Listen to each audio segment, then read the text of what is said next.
Alexandra Hilaus with another episode.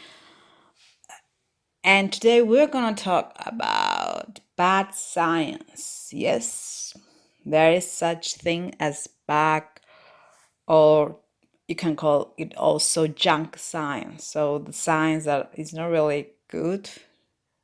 It means that, the science, what it says, is not really accurate and is not really based on any substantial scientific evidence to support some facts that the science is supporting.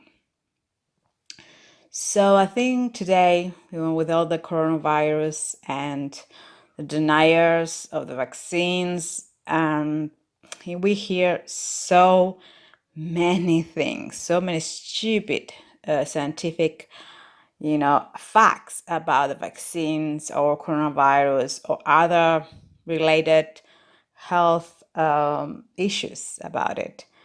And we hear a lot, and this is a really daily routine of ours to hear bad science.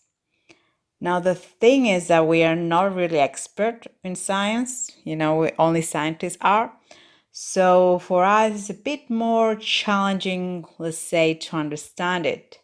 And it makes sense, in a way.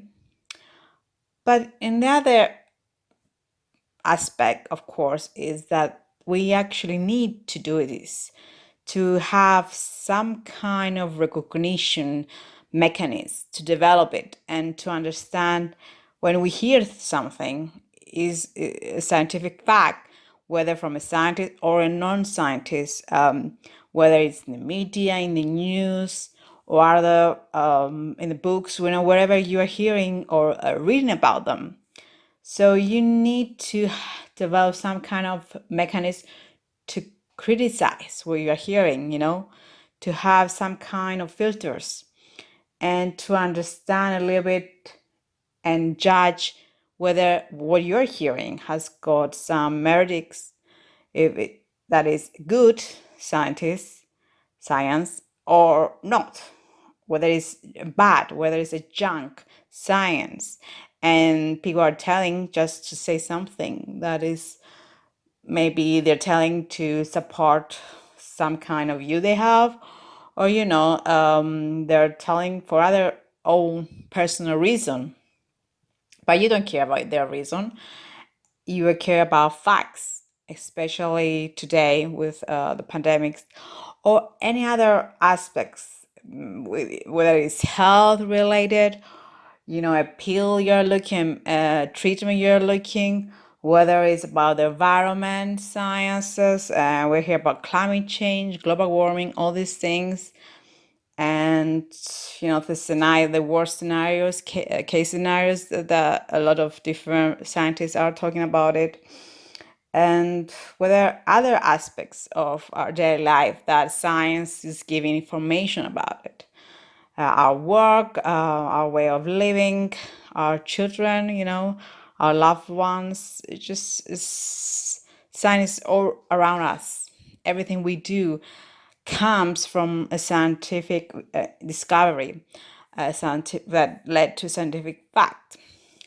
So if we are able to spot bad science, then that will be very important to us to have some kind of filters, to not just repeat, things that we are hearing elsewhere, but to have this understanding what we hear and act on it, depending on what we're going to use this information we are hearing about it. So let's talk about ways you can do it. Now, a lot of times we hear these sensational headlines like climate change or about the vaccines now, which is really spot on news about the vaccines not working, let's say. The denier saying vaccines have got chips on, and then we'll putting chips on ourselves.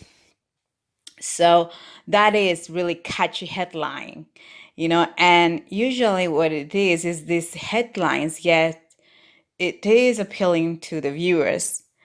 And when you click on the article or you hear about the story on news or in the social media, then the scientific reason behind it is not really,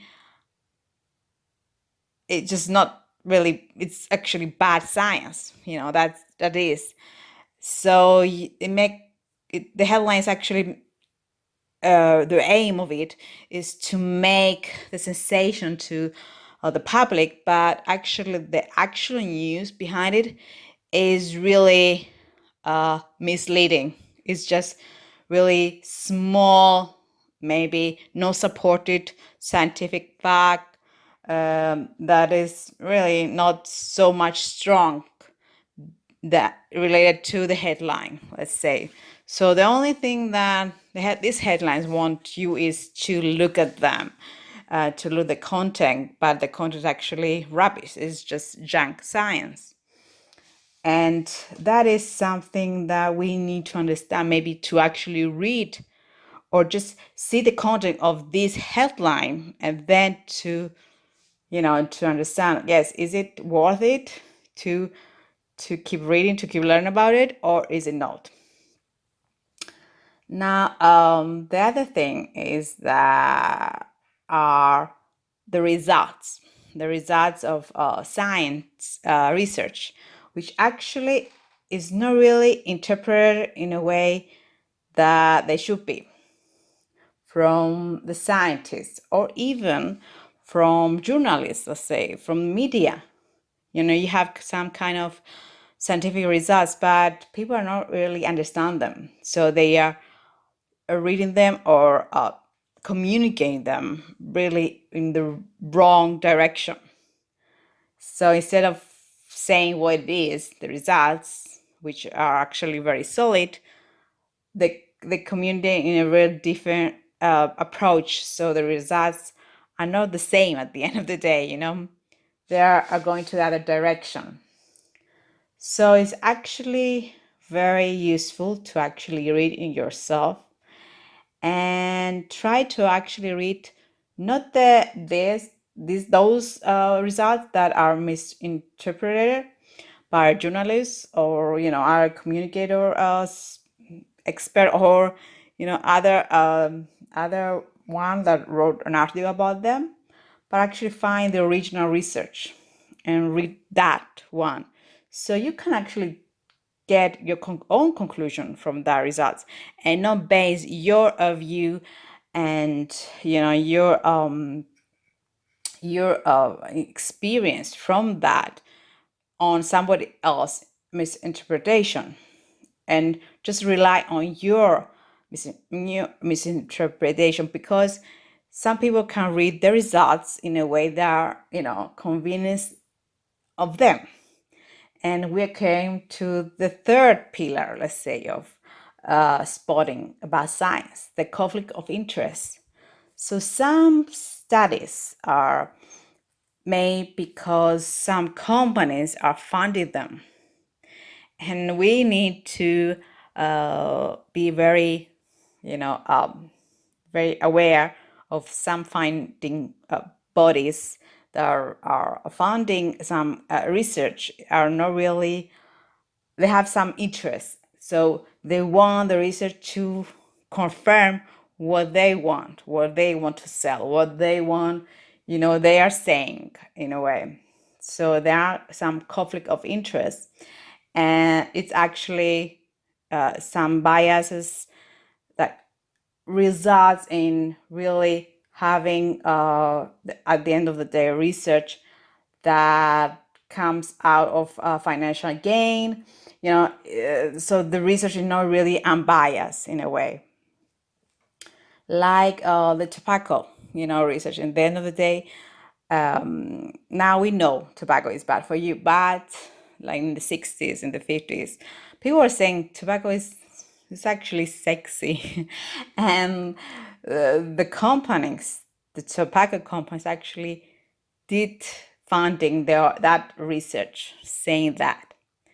And today we also have other examples like climate change. The oil industries has got conflicts of interest with climate change and global warming. So we have all these things in science that results really bad science. Also, we have the conclusions that some studies have.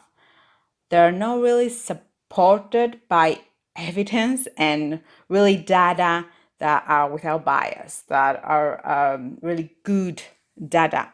So we have a saying in science, and we say that junk in, which means the data that you are importing into science, into research, into studies are junk. So what you're having at the end of the day is junk out, which means all your conclusions are really going to be junk if they rely on junk data. And it actually makes sense, you know. So the information you are putting into studies, the information you are measuring or you find it out can actually result to conclusions that are really junk or they're not really supported because there's no real evidence to conclude a study. So maybe you need more evidence or actually a real data, good data to have conclusions that you actually rely on, let's say, the true scientific facts. Another thing that people don't really understand is the sample size. So in studies, so the bigger sample size you have, the better. And the smaller sample size means that we have a lower of confidence in our results. And that's why we would prefer a bigger sample size, as bigger as possible. Now, maybe we don't have the right number at the end, especially in the early studies of something new. We tend to have really small sizes. And as the research progresses, we have bigger sample sizes because we have no more. So the conclusion of that studies are much better, more concrete, and we can base our views on those. So when you read something and it's like 10 people use the data, or really 50 maybe, it depends, of course, the science, avoid those. Try to find like thousand of, even million people as sample sizes, or other, depending on what the research is, of course. Now, another thing is that of course, the sample they took is really, in number, is really good, but what they have chose to as subject is not really presented of the population we want to study. And it's very, very common, this thing in science. So they choose a big sample size, but who are on those sample is not really representing of what we want to study. And it's really common in science because we need to take into consideration all the things we need to have this data set are going to give us right conclusion. If we don't put the right sample, the not only quantity but also quality, then we'll have bias and outcome that is going to be not the right one to make our own conclusions about it. So we have a lot of different things that you need to see, let's say. And other thing is, of course, and the peer review. So when you start in science, let's say a research, you do a test study. So you study all the science behind it, the previous studies, let's say, relating to a hypothesis you're trying to prove with science. So it's important of that material to be, good quality, to be the right material you need, as let's say that will be your foundation, and some studies, they don't do enough research to find the right material, and that material they end up can be flawed, cannot be the quantity of it cannot be right for the study. So we have other issues there, and something that is not really communicate when you write so much in science, scientific article.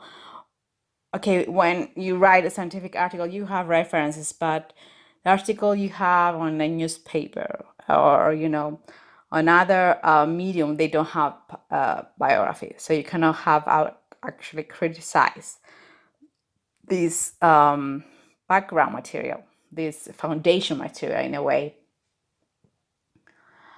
So we have a lot of different things to see and to look at.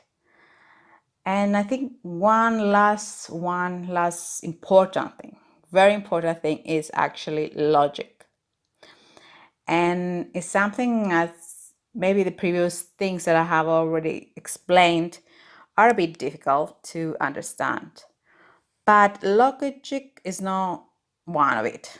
The things that you hear a lot, especially the last 2 years, most of them don't sound logic at all. Even if you are not a scientist, you don't know anything about epidemiology or health science or whatever it is, you're hearing about it, what science false.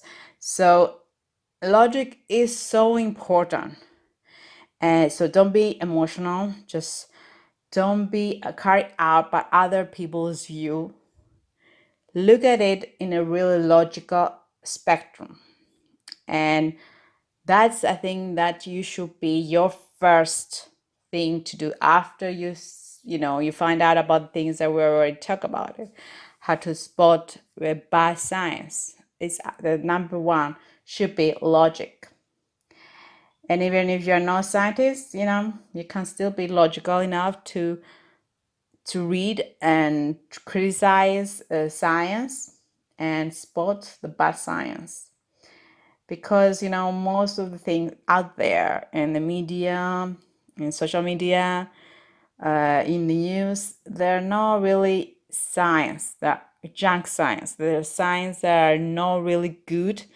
They are not, all the facts that you're hearing, they're not really based in really evidence, or data that are actually logical or accurate, or depending on the case, of course. So that's my advice. Just look for logic, look for data, the quality, the sample size, the conclusions, the results, all the things that you can actually criticize, and be your own scientist in a way, be your own critique of scientists, and just say, that sounds bad science, that sounds not good at all. And I have to be more careful when I hear things, that not all the things that I hear is correct. Most of them maybe are not correct. So that is another episode of Her Impact. Hope you learn a little bit about science and how to spot it. And I'll see you next time with another episode.